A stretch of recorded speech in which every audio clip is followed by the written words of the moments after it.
Welcome all of you to my video. In this video we are going to see chapter 8 statistics and probability, example 8.8. Find the standard deviation of the following data 7, 4, 8, 10, 11. Add 3 to the values, then find the standard deviation for the new values. So பார்த்தீங்கன்னா என்ன மாதிரி கேட்டிருக்காங்கன்னா ஒரு data கொடுத்துருக்காங்க. அந்த டேட்டானோடைய standard deviation first கேட்டிருக்காங்க. தென் இந்த டேட்டாஸில் வேல்யூஸ்க்கு 3 add பண்ணணும். Add பண்ணிவிட்டு அதனுடைய ஸ்டாண்டர்ட் டிவியேஷனை கண்டுபிடிக்க சொல்லியிருக்காங்க. ஸோ பாருங்கள், ஃபஸ்ட்டு நம்ம இந்த வேல்யூஸ்க்கான ஸ்டாண்டர்ட் டிவியேஷன் என்னென்னு பார்க்கலாம். ஸோ ஸ்டாண்டர்ட் டிவியேஷனுக்கு ஃபார்முலா தெரியும். ஸோ இது வந்து நம்ம நார்மல் டேட்டா எல்லாம் மீன் எடுத்து பார்த்தோன்னா இன்டீஜர்ஸாக தான் வரும்.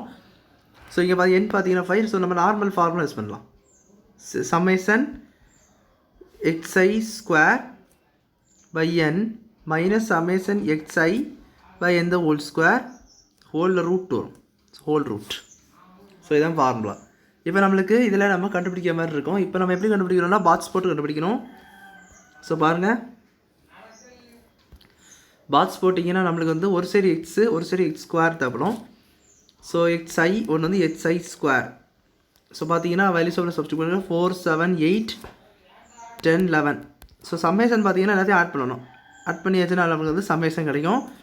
ஸோ சம்மேஷன் பார்த்தீங்கன்னா 40. 4 + 7 வந்து உங்களுக்கு வந்து 11, 11 + 8 19, 19 + 10 வந்து 29, 29 + 10 40 கிடைக்கும். So summation xi = 40. இதை பாருங்களா, இதை பார்த்தீங்கன்னா எல்லாம் ஸ்கொயர் பண்ணணும். 16, 49, 64, 100, 121. ஸோ இதெல்லாம் ஆட் பண்ணி பார்த்தீங்கன்னா எவ்வளோ வரும்னா சிக்மா xi ஸ்கொயர் என்பது உங்களுக்கு வந்து 315 வரும். எவ்வளோத்தையும் ஆட் பண்ணிங்கன்னா 315 வரும். இப்போ நம்ம இதை அவ்வளோதே ஃபார்முலா சப்ஸ்டியூட் பண்ணிட வேண்டியது தான். ஸோ ஃபார்முலா சப்ஸ்டியூட் பண்ணிங்கன்னா sigma xi square. So 350 and n என்னென்னு பார்த்தீங்கன்னா இங்கே 5. ஸோ டோட்டலாகவே இங்கே 5 தான் இருக்குது பாருங்கள். ஸோ n = 5 போட்டுக்கலாம். So 350/5 the whole 350 minus 40/5 the whole square. So இது ஹோல் ஸ்கொயர் வரும். ஸோ ரூட்டும் இருக்குது பாருங்கள். உள்ளே கேன்சல் பண்ணுங்கள். இது வந்து உங்களுக்கு 70 ஆகும். அண்ட் இது பார்த்தீங்கன்னா நம்மளுக்கு வந்து எவ்வளோ ஆகும்னா 8 ஆகும். ஸோ இது பார்த்தீங்கன்னா 70 minus 8 the whole square இருக்குது. கீழே 1 ஆகிட்டு 8/1 the whole square. அப்போ வந்து 8 ஸ்கொயர் வரும். 8 ஸ்கொயர் வந்து 64. ஸோ இது பார்த்தீங்கன்னா √6 வரும். √6 வேல்யூ பார்த்தீங்கன்னா அப்ராக்சிமேட்லி 2.45 அப்படின்னு சொல்லி போட்டுக்கலாம். ஸோ இதான் அவங்க சிக்மா ஃபார் த ஃபஸ்ட்டு இந்த ஓல்டு வேல்யூஸ் இல்லை. அதாவது ஃபஸ்ட்டு கொஸ்டினில் நம்ம வந்து சால்வ் பண்ணிட்டோம். ஃபஸ்ட் பார்ட் சால்வ் பண்ணிட்டோம். இப்போ இதே வேல்யூஸ் கூட 3 ஆட் பண்ணிவிட்டு கண்டுபிடிக்கணும். ஸோ அதே மெத்தட் தான், அதே ஃபார்முலா தான், அதே மெத்தட் தான். ஜஸ்ட் நம்ம பாக்ஸில் மட்டும் போட்டு 3 போட்டு ஆட் பண்ணணும். அவ்வளோதான் மேட்ரு.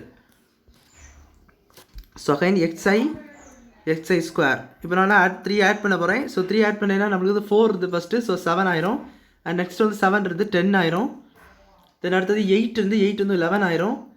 தென் 10 இருக்குது 10 வந்து 13 ஆயிரும். and then 11 இருந்து 14 ஆயிரும். 13, 14 பாருங்க. இவ்வளோ இது ஸ்கொயர் பண்ணிக்கலாம். 49, 100, 121, 169 and 196. ஸோ இதெல்லாம் ஆட் பண்ணி பார்த்தீங்கன்னா நம்மளுக்கு வந்து சிக்மா xi கிடைக்கும்.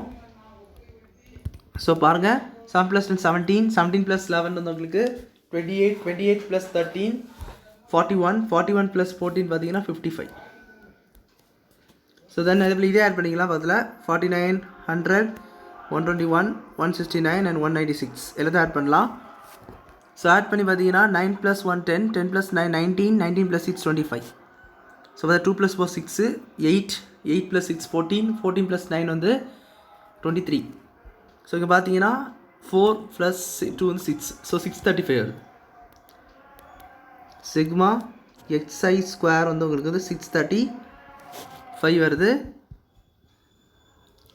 இப்போ நம்மளுக்கு அந்த ஃபார்முலா சப்ஸ்டியூட் பண்ணியிருக்கேன். ஸோ ஃபார்முலா சப்ஸ்டியூட் பண்ணிங்கன்னா நம்மளுக்கு என்ன வரும், ஸ்கொயர் ஃபஸ்ட் இருக்குது. ஸோ 635/5 மைனஸ் இது பார்த்தீங்கன்னா 55/5 the whole ஸ்கொயர்.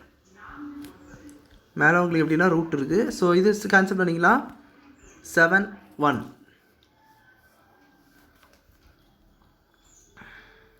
ஸோ 1, 7, 1 கிடையாது. ஸோ 1,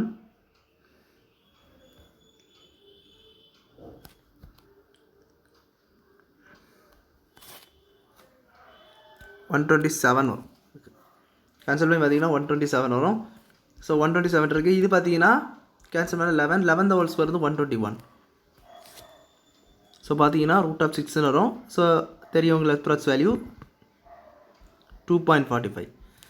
ஸோ இதுலேருந்து ஒரு விஷயம் நீங்கள் என்ன கற்றுக்கணுன்னா, நம்ம வந்து இப்போ வந்து உங்களுக்கு ஒரு டேட்டா கொடுத்துருக்காங்க. அந்த டேட்டாவில் கான்ஸ்டண்ட்டாக ஒரு வேல்யூ நீங்கள் ஆட் பண்ணுறீங்க. கான்ஸ்டண்ட்டாக ஃபார் எக்ஸாம்பிளுக்கு இப்போது கேன்னு சொல்லிட்டு ஆட் பண்ணுறீங்க. இதுக்கு கூட ஒரு கிவன் டேட்டா கொடுத்துருந்தா 7, 4, 8, 10 இந்த மாதிரி ஒரு விஷயம் கொடுத்துருக்காங்கன்னா இதுக்கு கூட கேன்னு சொல்லிட்டு ஒன்று ஆட் பண்ணுறாங்க. ப்ளஸ் எல்லாத்துக்குமே கே ஒன்று ஆட் பண்ணியாச்சுன்னா எல்லாத்துக்குமே ஆட் பண்ணும் பொழுது ஸ்டாண்டர்ட் டிவியேஷன் என்ன ஆகுதுன்னா will not change.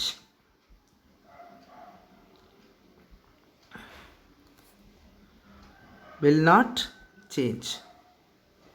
ஸோ உங்களுக்கு புரிஞ்சிருக்குன்னு நினைக்கிறேன். அதாவது இப்போ நம்மளுக்கு இங்கே பார்த்தீங்கன்னா நம்மளுக்கு ஸ்டாண்டர்ட் டிவியேஷன் √6 தான் வந்திருக்கு. அதாவது 2.45 approx 2. அதுபோல் இதுவும் பார்த்தீங்கன்னா √6 தான் வந்திருக்கு. இதோடய நம்மளுக்கு என்ன தெரியுதுன்னா ஸ்டாண்டர்ட் டிவியேஷன் வந்து சேஞ்ச் ஆகுது. எப்போன்னா நம்ம ஏதாவது ஒரு கான்ஸ்டன்ட் கேயை இந்த டேட்டாவுக்கு வந்து ஆட் பண்ணோம்னா, அப்படி ஆட் பண்ணும்பொழுது நம்மளுக்கு வந்து என்ன ஆகுதுன்னா ஸ்டாண்டர்ட் டிவியேஷன் சேஞ்ச் ஆகாது. ஸோ இதுதான் இதில் உள்ள ஒரு மேட்டர் ஒன்று புரிஞ்சுக்க வேண்டியது. ஸோ சம்ஸ் வந்து நம்ம வந்து கண்டுபிடிச்சிட்டோம். ஸோ அவ்வளோதான் அந்த சம் புரிஞ்சிருக்குன்னு நினைக்கிறேன். எப்படி லைக் பண்ணுங்கள், ஷேர் பண்ணுங்கள், சப்ஸ்கிரைப் பண்ணிட்டு வச்சுருந்த கமெண்ட்ஸ் சொல்லுங்கள். தேங்க்யூ.